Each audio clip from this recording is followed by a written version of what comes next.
Përshëndetje të nderuar miqtë mi. Sonte pranë jush do të vim me një histori shumë të ndjerë, me një rrëfim shumë të dhimbshëm, me një rrëfim në fakt pa imagjinueshëm. Janë lotët e një nënës. Është vaji i një nënës, është trishtimi i një nënës për të merin që po kalon në jetë. I rriti 4 djem. Me sakrifica i shkolloi, me vuajtje i qiti në dritë dhe më në fund ato çfarë bën. Ato këtë nënë të mirë sot e lanë të vetme. Dhe kjo nënë jeton mes vajit, vuajtjes edhe trishtimit. Ajo ka shkruar disa fjalë ndoshta për t'ua transmetuar fëmijëve të vet.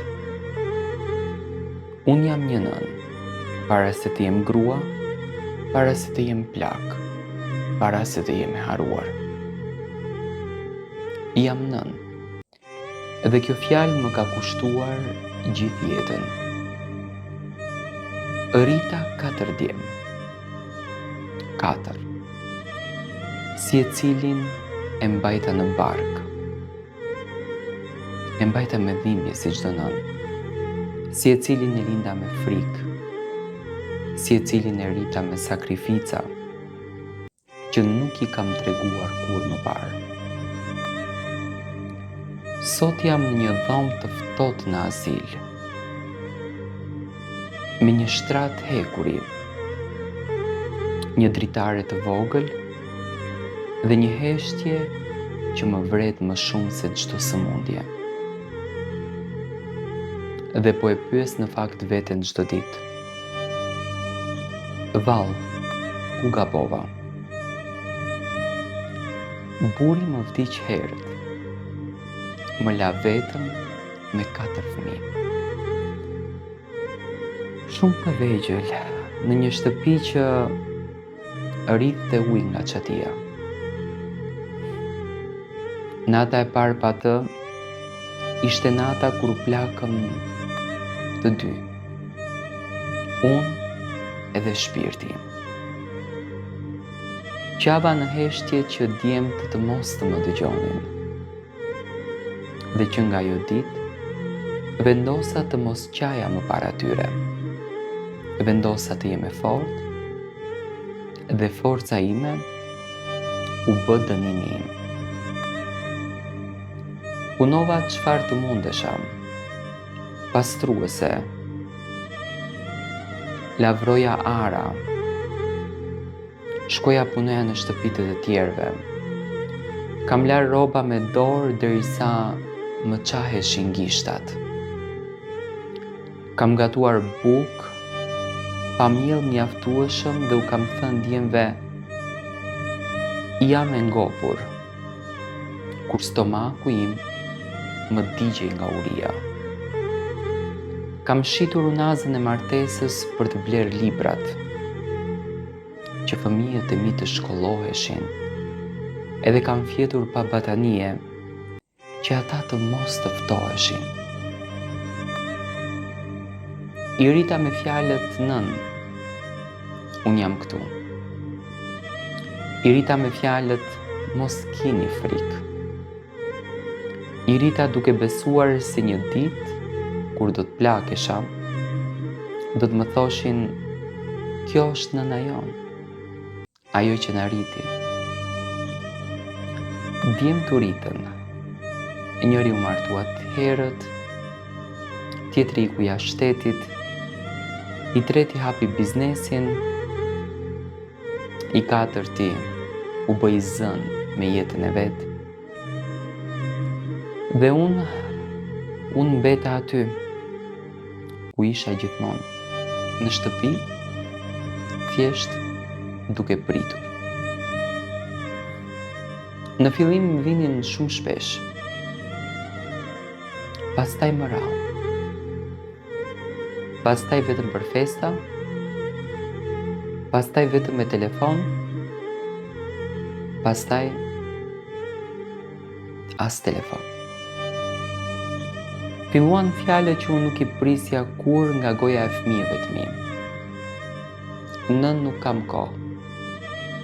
Nën je e vështirë. Nën nuk na kupton. Nën shtëpia ime nuk është për ty. Kur u sëmura mendova se do të bashkoheshin, se do të më mbanin dorën, se do të kujtoheshin për netët kur u kam fshirë ballin me temperaturë. Por jo, secili prej tyre kishte nga një arsye.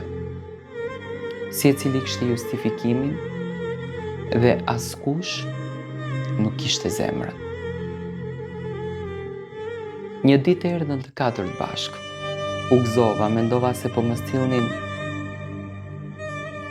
në shtëpinë e ndonjërit, por mendova gabim. Nën për të mirën tënde do të shkosh në azil. Atje do të kujdesen më mirë, më thanë. Mos u mërzit, do vim atje të të shohim. Nuk fola, nuk bërtita, nuk qava.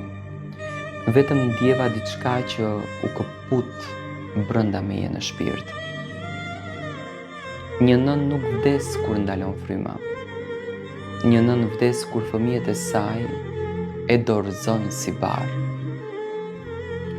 Më lanë aty me një çantë rrobash, pa fotografi, pa kujtime, pa puthje në ball. E dera u mbyll dhe hapat e tyre u larguan. Dhe unë kuptova se gjithë jetën time kisha rritur burra, por kisha haruar t'ju mësoja gjë më të shenjtë. Mirënjohjen. Në azil ditët janë të gjata. Netët janë edhe më të gjata. Dëgjon pleq që qajnë në errësirë, që thrasin emra fëmijësh që nuk vijnë kurrë. Unë nuk qaj më. Lotët e mi realisht më janë tharë. Çdo ditë shikoj derën, çdo ditë pres, çdo ditë them ndoshta sot, por sot nuk vjen më. Kam rritur 4 djemë, me dashuri, me gjak, me sakrificë. Dhe sot jam vetëm një numër dhome në një azil. Uroj që fëmijët e mi ta dëgjojnë këtë rrëfimin edhe ta kuptojnë që nënën e kanë gjallë. Edhe pse e kanë lënë që të plaket vetëm, mos e lini nënën e tyre që t'ju ndjehej barë. Por unë do t'ju them një gjë. Mos prisni që ta kuptoni vlerën time kur do t'jetë shumë vonë, sepse një ditë mundem edhe të mos jem. Një ditë kjo gjë do të kthehet biri.